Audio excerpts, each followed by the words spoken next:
রাজ্যে রাজনৈতিক পালাবদলের পর এবার গঙ্গারামপুর শহরের চৌপথিতে থাকা বিশ্ববাংলা লোগো সরানোকে কেন্দ্র করে শুরু হয়েছে জোর রাজনৈতিক চাপানুতোর।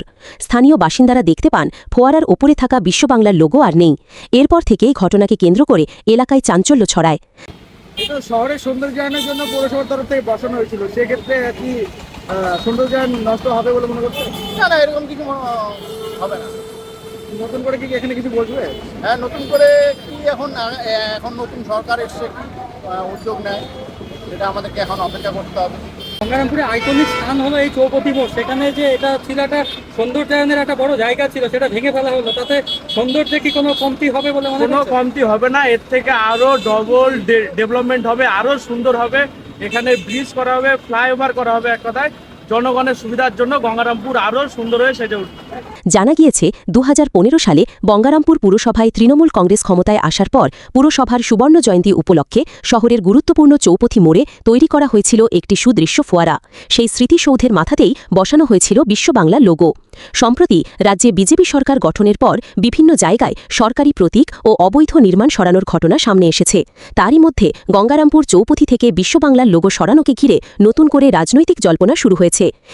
ওই বিশ্ববাংলা এইসব বাংলাদেশি স্মৃতি, এইসব স্মৃতি আমাদের এখানে থাকবে না।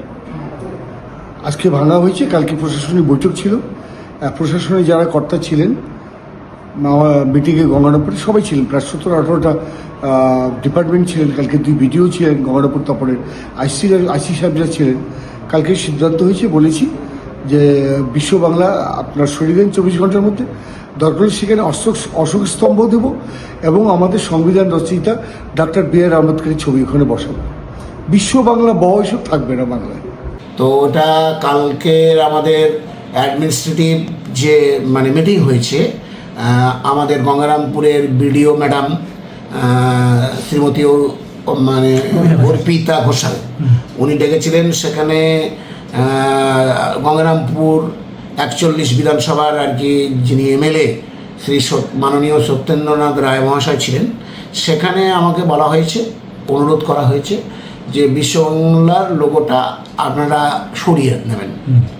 তো আমি জিজ্ঞেস করেছিলাম যে পরিবর্তে আমরা কোন লোগো লাগাবো। বলছেন যে অশোক স্তম্ভ লাগানোর ব্যাপার। তো এই বিষয়টা আমি আমাদের মাননীয় চেয়ারম্যানকে জানিয়েছি। তা উনি বলেছেন ঠিক আছে, ওটাকে নামিয়ে রাখা হোক, আর তারপরে দেখা যাক পরের কী লোগো লাগানো যাবে, এইটুকু আর কি। দিকে বালুরঘাট শহরের প্রাণকেন্দ্র হিলি মোড়ে সাম্প্রতিক তৈরি হওয়া সৌহার্দ্য নামক বিশ্ববাংলা প্রাঙ্গণ যেমন জঞ্জালে পূর্ণ, তেমনি বিভিন্ন যানবাহনের অবৈধ পার্কিং ঘিরে তৈরি হয়েছে জটিলতা। সাধারণ মানুষের চলাচলের জন্য উধাও ফুটপাত, এমনকি প্রশাসনিক নির্দেশিকার সাইনবোর্ড। ঘটনায় শুরু হয়েছে রাজনৈতিক তরজা, যদিও এই বিষয়ে এখনও পর্যন্ত পুরসভা বা প্রশাসনের তরফে আনুষ্ঠানিক কোনো প্রতিক্রিয়া পাওয়া যায়নি।